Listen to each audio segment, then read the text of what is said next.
ओम नमः शिवाय। विश्वनाथ भगवान की, महाकालेश्वर भगवान की, ओमकारेश्वर भगवान की, कुबेरेश्वर महादेव की। हर हर महादेव, हर हर महादेव, हर हर महादेव, हर। काशी विश्वनाथ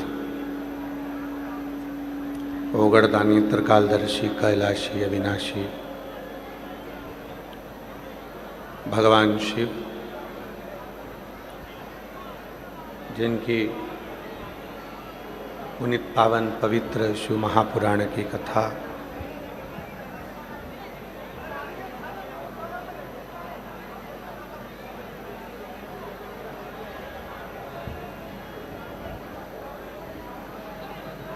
भगवान शिव की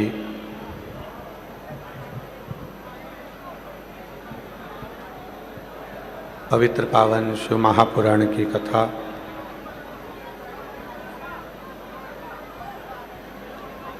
श्रवण करने का सौभाग्य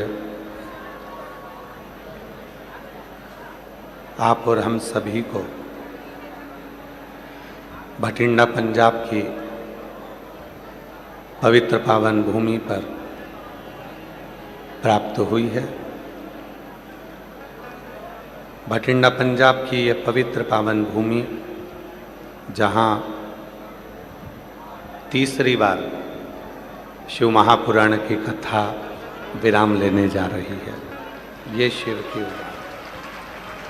हम पहले भी कथा में कहे, कोई भी जिला ऐसा नहीं है जहाँ पर 3 बार शिव महापुराण की कथा हुई हो। केवल एक भटिंडा पंजाब ऐसा है जहाँ ये तीसरी बार शिव पुराण की कथा चल रही है, शिव की उदारता से।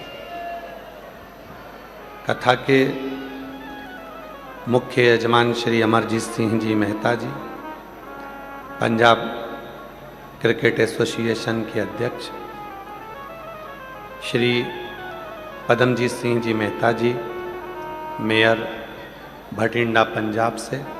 एक बार जोरदार ताली बजाकर उनके लिए साधुवाद। जो ये पवित्र पावन शिव महापुराण की कथा 3 वर्षों से लगातार आयोजित करें, मैं अमरजीत सिंह जी मेहता जी को बहुत बहुत साधुवाद देता हूँ, जिनका अथक प्रयास इस कथा को दिव्यता प्रदान करा और पूरे भटिंडा क्षेत्र को एक नई ऊर्जा इस कथा के माध्यम से मिली है। एक बार जोरदार ताली। जो श्वासों में रमण करते हैं,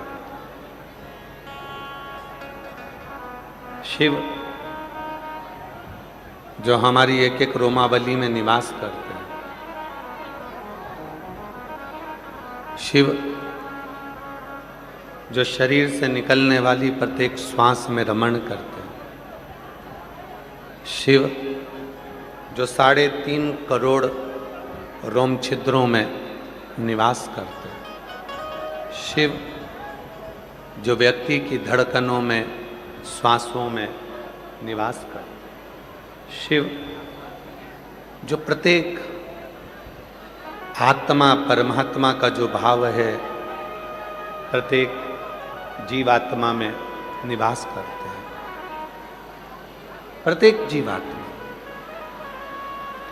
और तेरी कृपा बिना नहीं एक भी अणु लेते श्वास, तेरी कृपा से तनु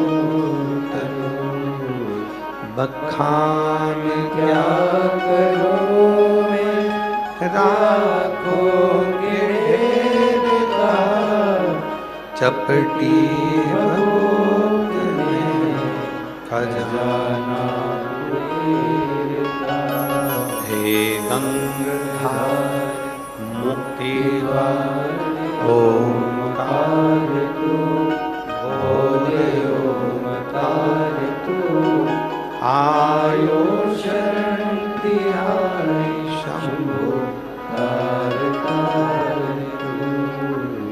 शिव पुराण कहती है,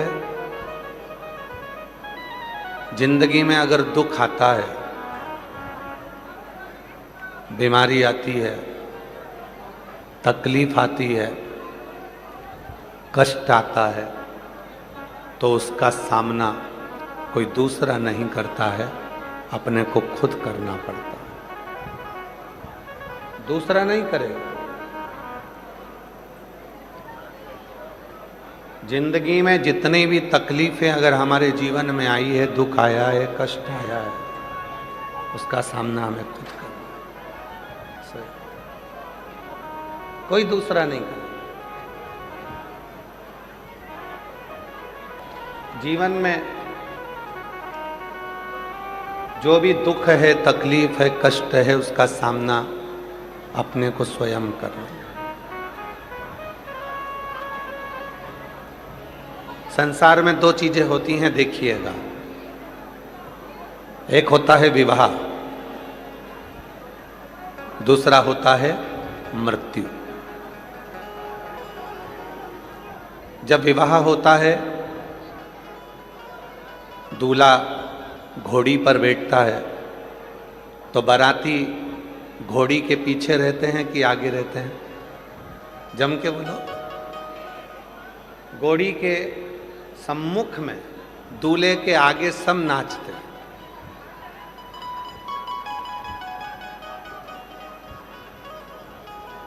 दूल्हे के आगे आगे सब नाचेंगे, खुशियां मनाएंगे, आनंद करेंगे। और यदि जब कोई मरता है तो सब पीछे होते हैं, अर्थी सबसे आगे होती है। ये चरित्र हमको दिखाता है कि खुशियों में, सुख में सारी दुनिया तुम्हारे साथ आगे आगे चलेगी, पर तुम्हारी जिंदगी में जिस दिन दुख आया, कष्ट आया, उस दिन कोई आगे नहीं आएगा, तुम्हें अकेले ही चलना है, पीछे रहेंगे सब।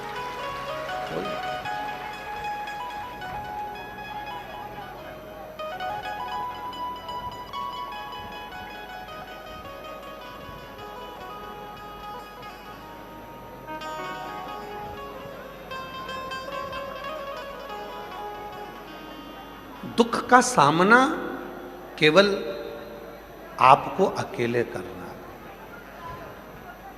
हॉस्पिटल में बीमार पड़े हो, डॉक्टर दवाई गोली देगा, हॉस्पिटल में डॉक्टर भी आएगा, सिस्टर भी होगी, इंजेक्शन लगेंगे, कोई दूसरा नहीं है।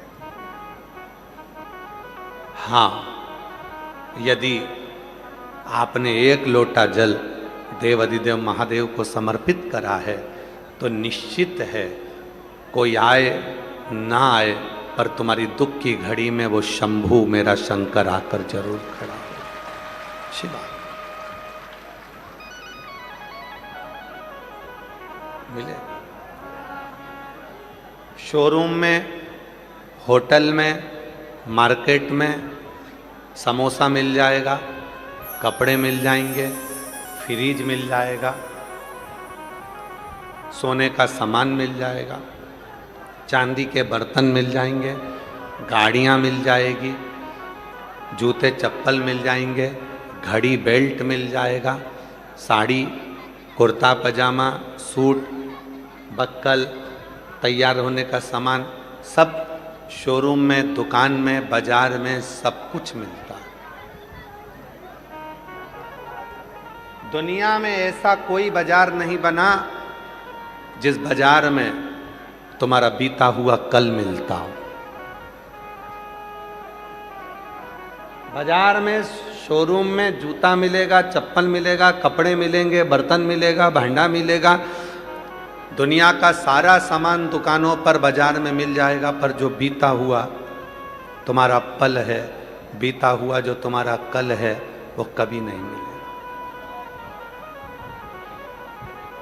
और अगर किसी दुकान वाले के पास जाकर पूछोगे, क्यों भैया तुम्हारे यहाँ बीता हुआ कल, बीता हुआ पल, हमारा पुराना कल मिल जाएगा क्या? तो वो कहेगा ये तो नहीं मिलेगा, परंतु पछतावा मिल जाएगा। अगर मिलेगा तो केवल पछतावा मिलेगा, केवल।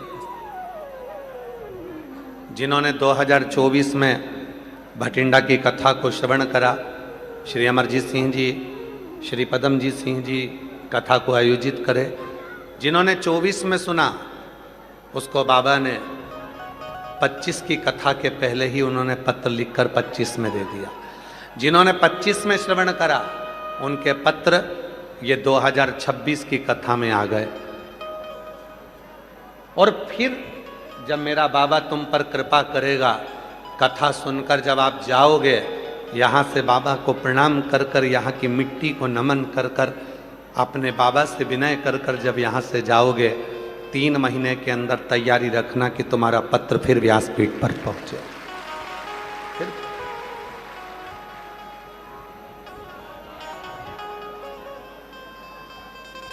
एक दुख की घड़ी में जब वो याद आए, फिर वही वाली लाइन आ गई महाराज,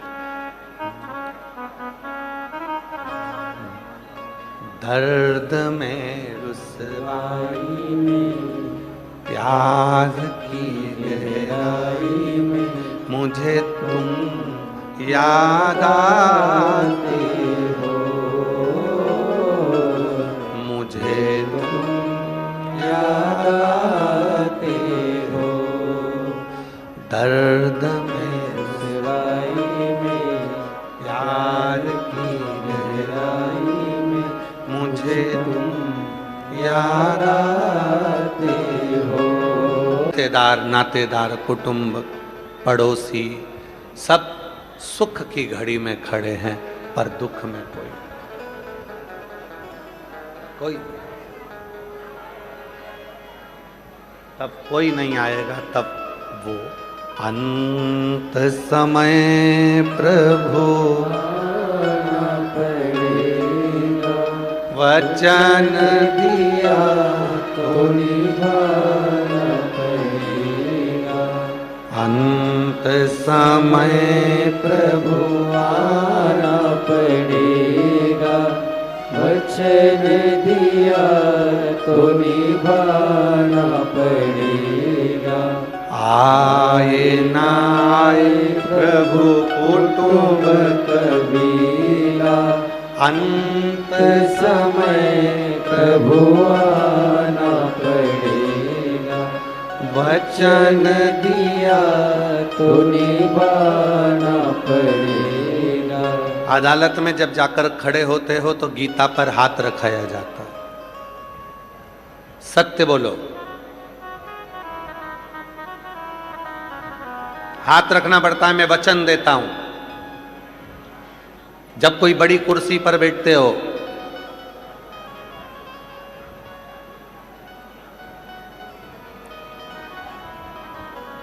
मेयर की कुर्सी पर हमारे पदम जी बैठे,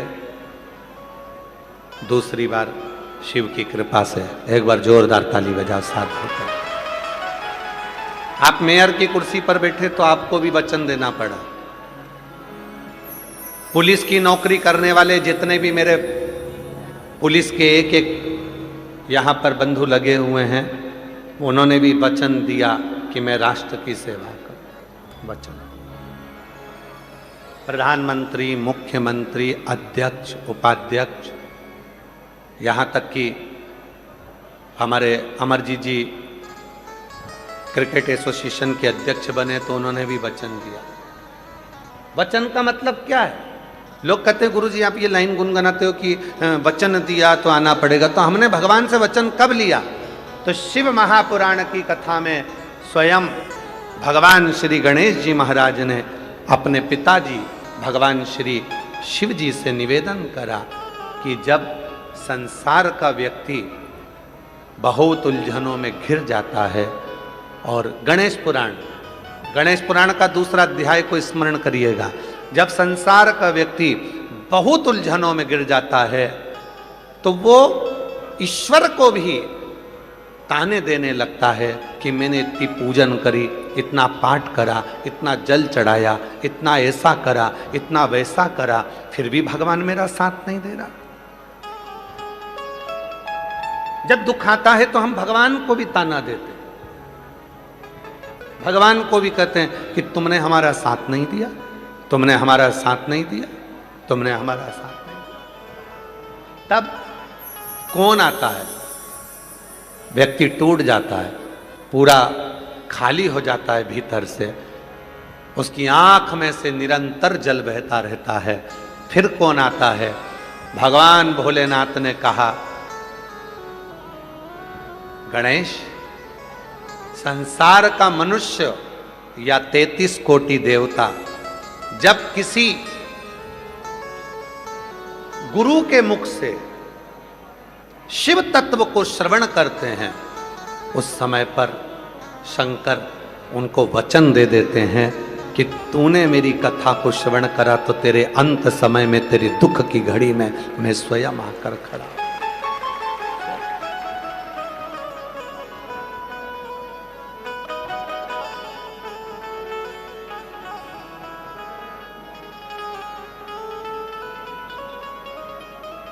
कोई नहीं आएगा, तब शिव आएगा, शंकर आएगा, महाराज।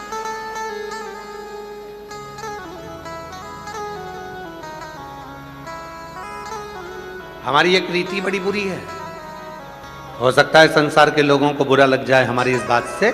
हमारी एक रीति बड़ी बुरी है, आपकी और हमारी सबकी। हम दुनिया के लोगों से आस रख लेते हैं।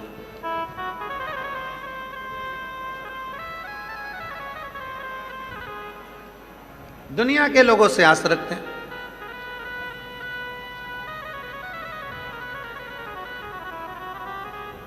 मेरा बेटा बड़ा होगा, मुझे संभालेगा, मेरा बेटा बड़ा होगा, मुझे अपने साथ रखकर संभालेगा। आप अपने बेटे से आस क्यों रखे हो? क्या आप में दम नहीं है? क्या आप में बल नहीं है? क्या आप पर शिव जी पर भरोसा नहीं है?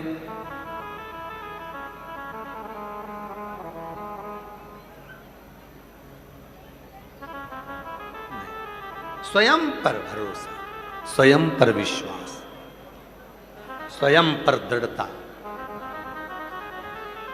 मेरा देवर ऐसा है, मेरा जेठ ऐसा है, मेरा पति ऐसा है, मेरी पत्नी ऐसी है, मेरा ये ऐसा है, वो लोग हैं तो मुझे संभाल लेंगे। ना ना ना,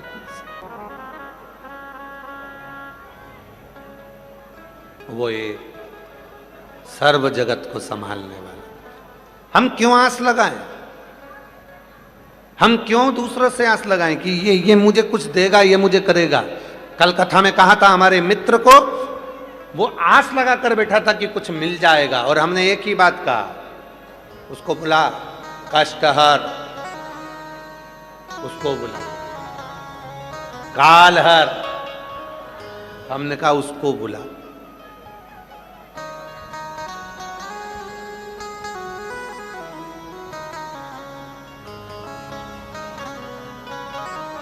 बीमार पड़े, आवाज लगा रहे हो, बेटा आ, बहू तू आ, बेटी तू आ, भैया जी तुम आओ, भाभी तुम आओ, रिश्तेदार तुम आओ, सबको बुलाया, तो तुमने उसको क्यों नहीं बुलाया जिसको तुमने एक लोटा जल चढ़ाया? जब तुम एक लोटा जल चढ़ाने के लिए मंदिर तक जाते हो, जब तुम एक लोटा जल चढ़ाने के लिए शिवालय तक जाते हो, जब तुम एक लोटा जल चढ़ाने के लिए भगवान के मंदिर तक पहुंचते हो, तो फिर तुम उसको क्यों नहीं बुलाते? हम उसको नहीं बुलाते, सबको बुलाते। तबीयत खराब हुई, कष्ट आया, शरीर में रोग आया, बीमारी आई, तकलीफ आई, हमने सबको बुलाया, उसको नहीं बुलाया जिसको बुलाया।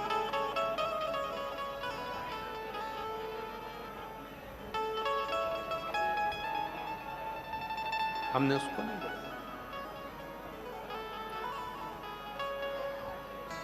और लिखण वाले तू हो के दयाल लिखना, लिखण वाले तू हो के दयाल लिखना, मेरे हृदय बिच भोले जी का नाम लिखना, मेरे हृदय बिच शिव जी का नाम लिखना, लिखण वाले तू हो के दयाल लिखना, ओ लिखण वाले तू हो के दयाल लिखना, मेरे हृदय बिच सतगुरु का प्यार लिखना।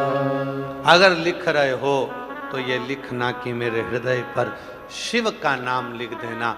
जब भी कोई बात हो मुख से शिव निकल जाए, शिव निकल।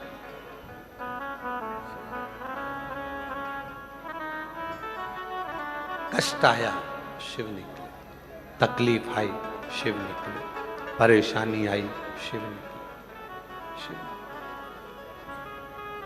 शिव।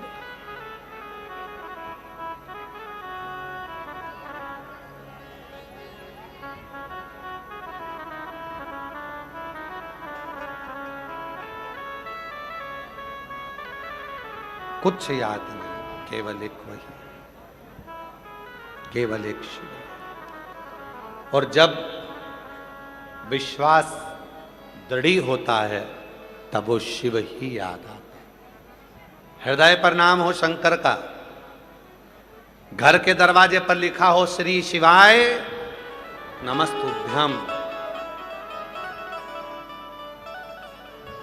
जिस गाड़ी में सफर कर रहे हैं उस पर लिखा हो श्री शिवाय नमस्तुभ्यम।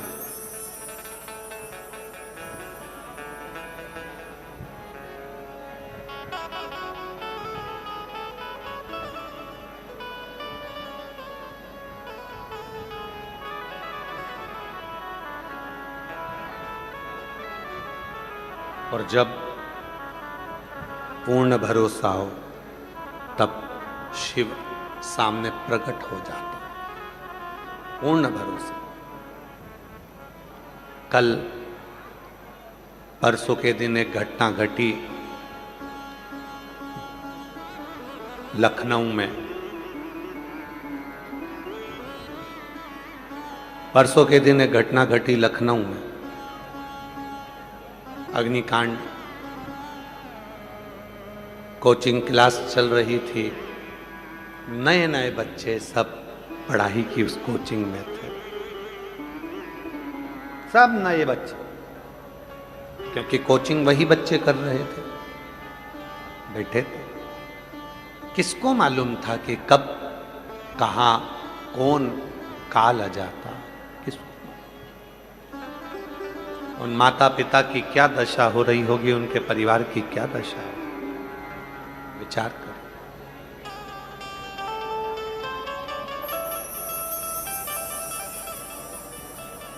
हम तो ईश्वर से यही प्रार्थना करते हैं श्रद्धांजलि के रूप में कि उनके घर के माता पिता को, परिवार को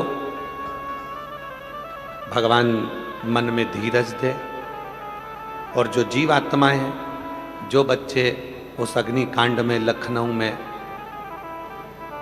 शांत हो गए, उन बच्चों को भगवान शिव अपने चरणों में स्थान दे।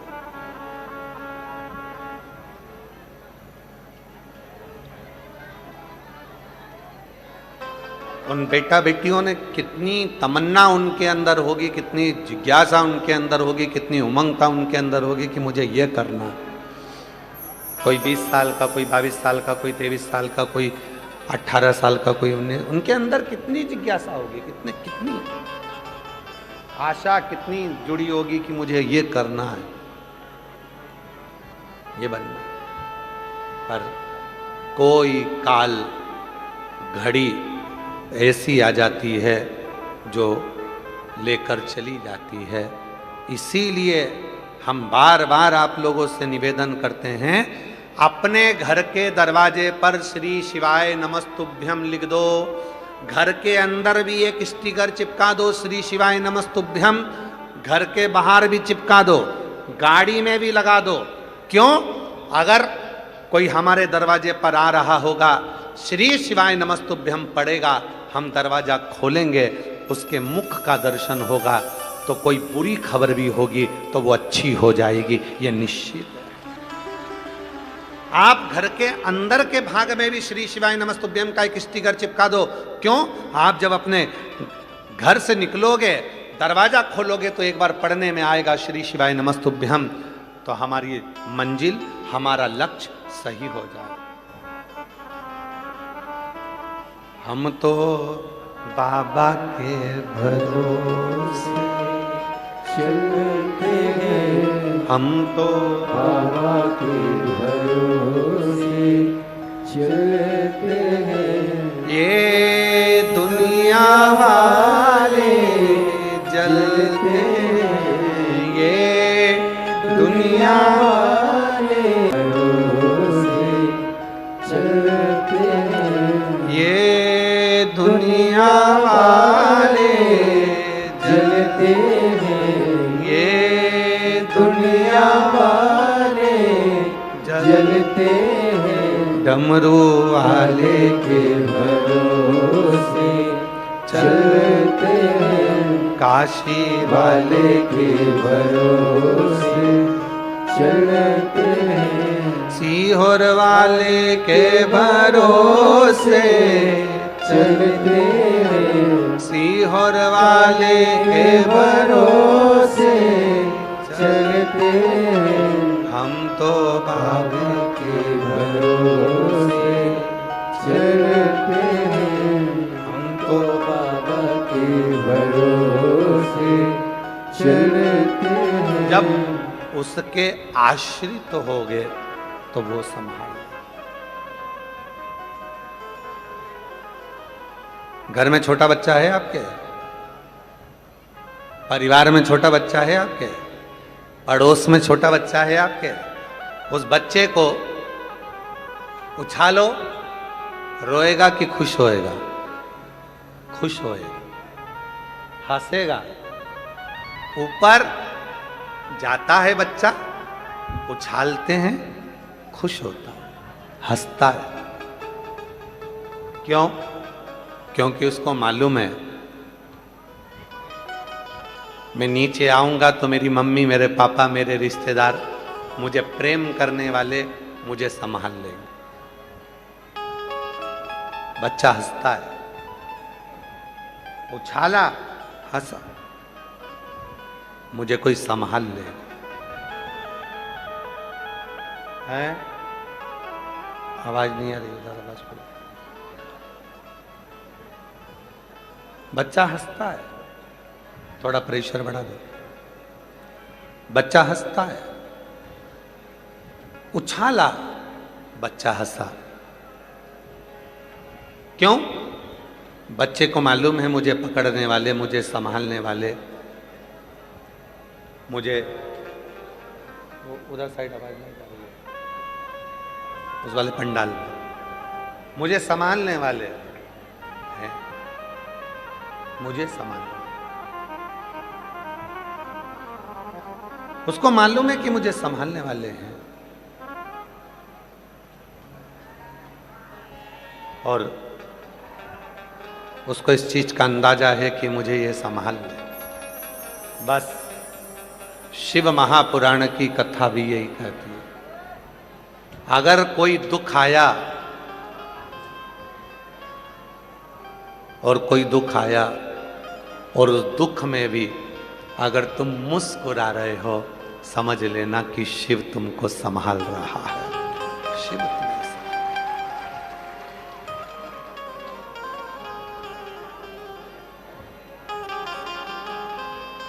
कोई संभालने वाला है जो हमको संभाल रहे, कोई तो। तेरे दर पे आके मुझे क्या मिला है, तेरे दर पे आके मुझे क्या मिला है। ये मैं जानता हूँ या वो जानता है, ये मैं जानता हूँ या वो जानता है।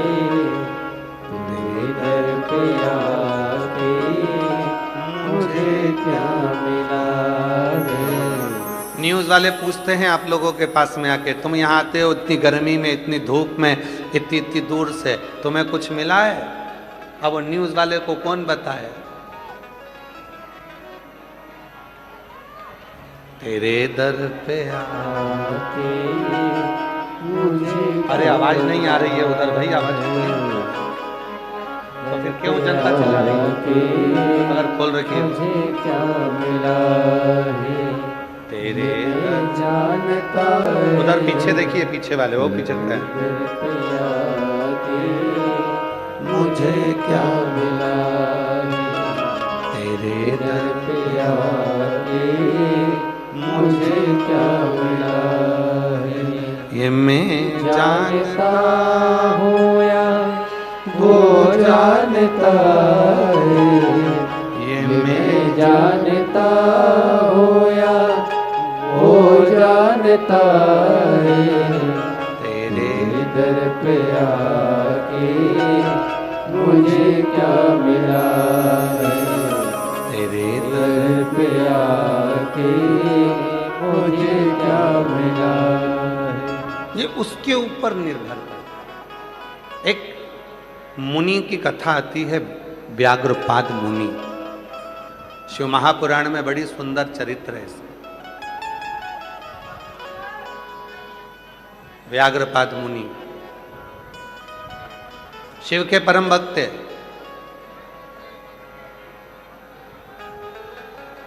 शंकर भगवान के परम भक्त थे व्याघ्रपाद मुनि।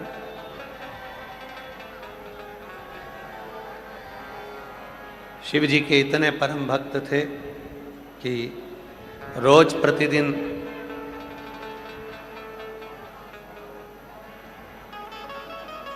उजाला होने से पहले फूल तोड़कर लेकर आते थे और लाकर शिव जी को समर्पित करते थे। व्याघ्रपाद मुनि इतने शिव के उपासक थे। व्याघ्रपाद मुनि शिव के इतने उपासक थे, रोज प्रतिदिन सूर्य उगने से पहले, प्रकाश होने से पहले फूल तोड़कर लाते और शिव जी को समर्पित करते। प्रतिदिन रोज का नियम था, प्रतिदिन का।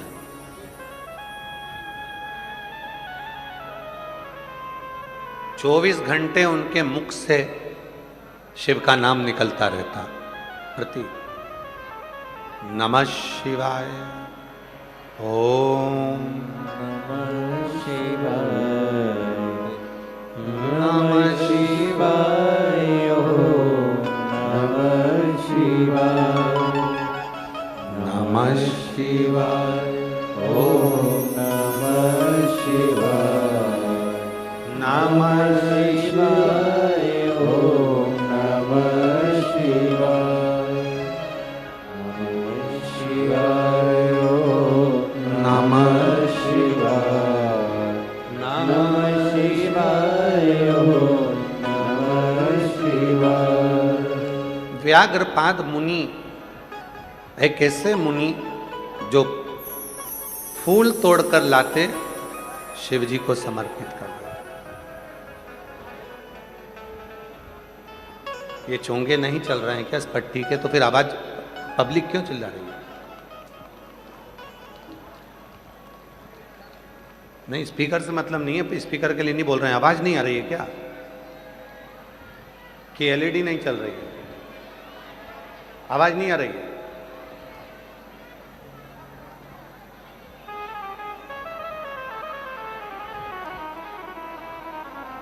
व्याघ्रपाद मुनि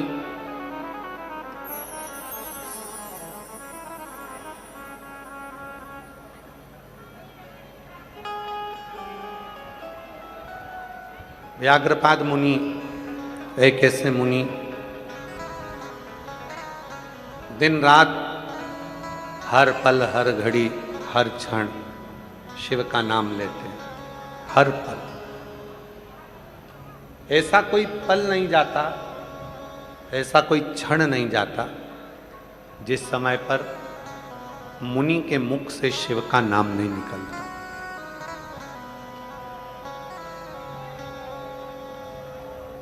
फूल तोड़कर लाना, शिव जी को समर्पित करना। जहां पर व्याघ्रपाद मुनि रहते थे,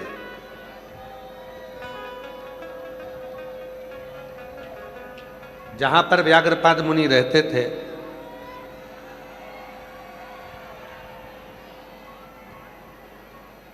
वो व्याघ्रपाद मुनि के आसपास की जो भूमि थी, व्याघ्रपाद मुनि के आसपास का जो क्षेत्र था, वो क्षेत्र में जितने वृक्ष लगे थे, सारे वृक्षों के पुष्प व्याघ्रपाद मुनि ने तोड़ लिए थे और शिव जी को समर्पित कर दिए थे। पर कुछ पुष्प पेड़ के ऊपर रह गए थे, जो शिव जी तक नहीं पहुंच पा रहे थे, शंकर भगवान तक नहीं पहुंच पा रहे थे। शिव जी तक वो पुष्प नहीं पहुंच रहे थे, शंकर भगवान तक वो पुष्प नहीं जा पा रहे थे। तो एक दिन व्याघ्रपाद मुनि के मन में आया कि मैं नीचे नीचे के पुष्प तो तोड़ लेता हूं, पर ऊपर का जो पुष्प है वो नहीं टूट पाता।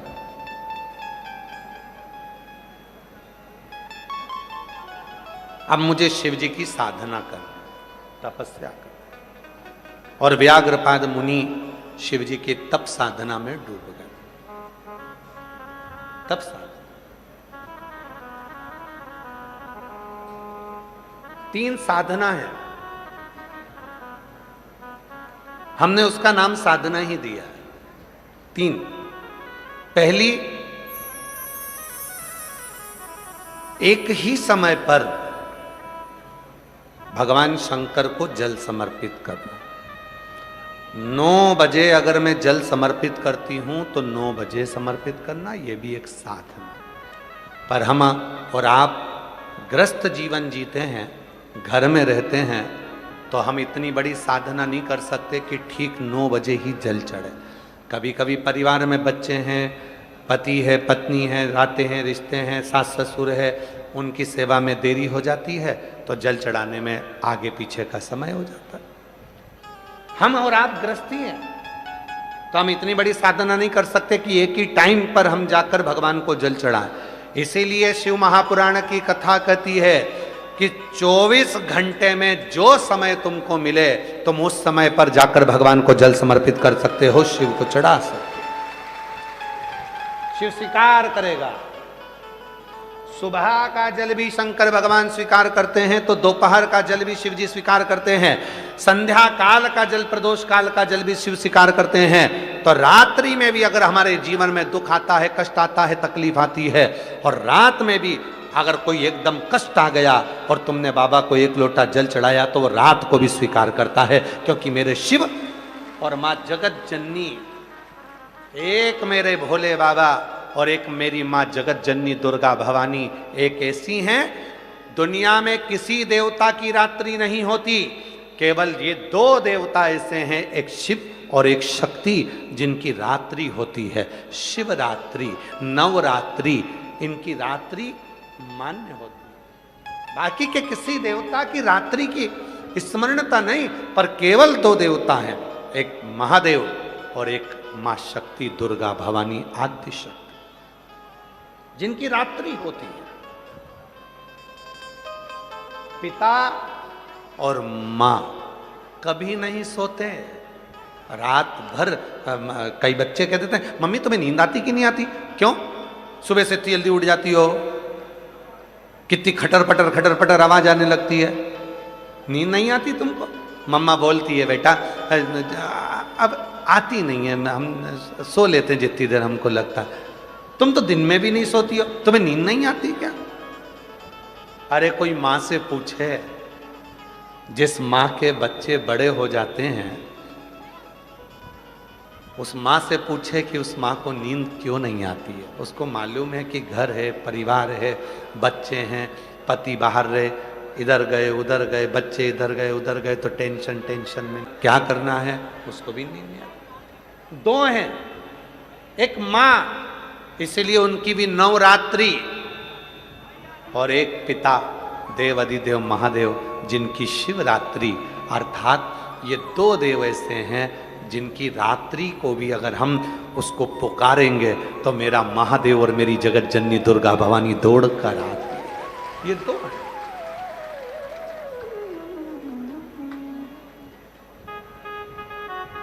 ये दो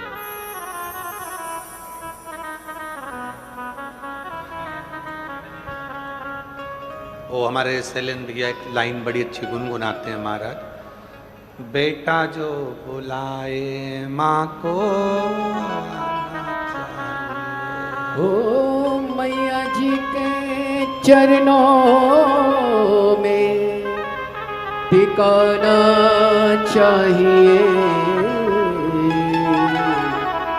बेटा जो बुलाए माँ को आना चाहिए। हो बेटा जो बुलाए माँ को आना चाहिए।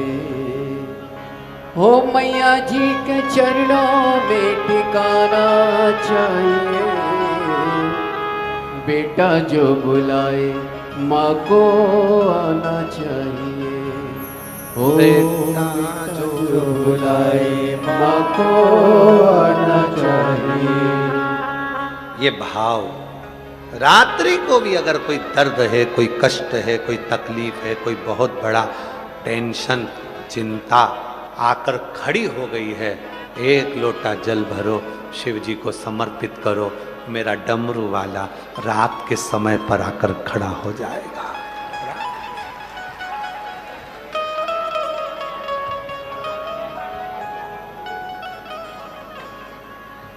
मौत और महाकाल दोनों का कोई समय नहीं होता, ना मौत का समय है ना महाकाल का समय है। मृत्यु को कब आना है? मृत्यु तुमसे पूछ कर नहीं आएगी, सुबह आऊं कि शाम को आऊं। हो सकता है तुम्हारे इधर ऐसा होता हो भटिंडा में, तो बात दूसरी कि मौत आती हो तो पूछ कर आती हो, क्यों भाभी जी आ जाऊं क्या?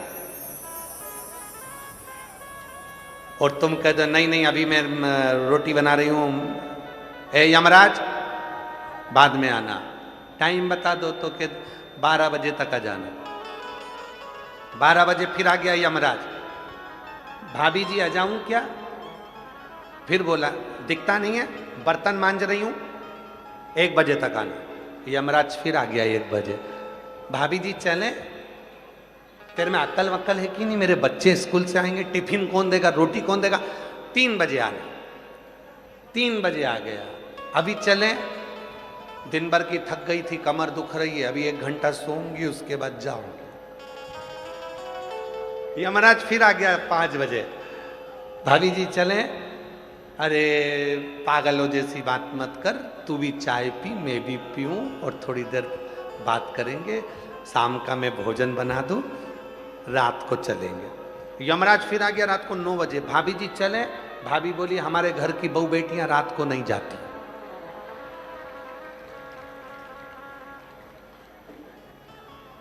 तो फिर मैं क्या करूं? इतने में भाभी जी ने कहा पड़ोसन को ले जा, मुझे छोड़।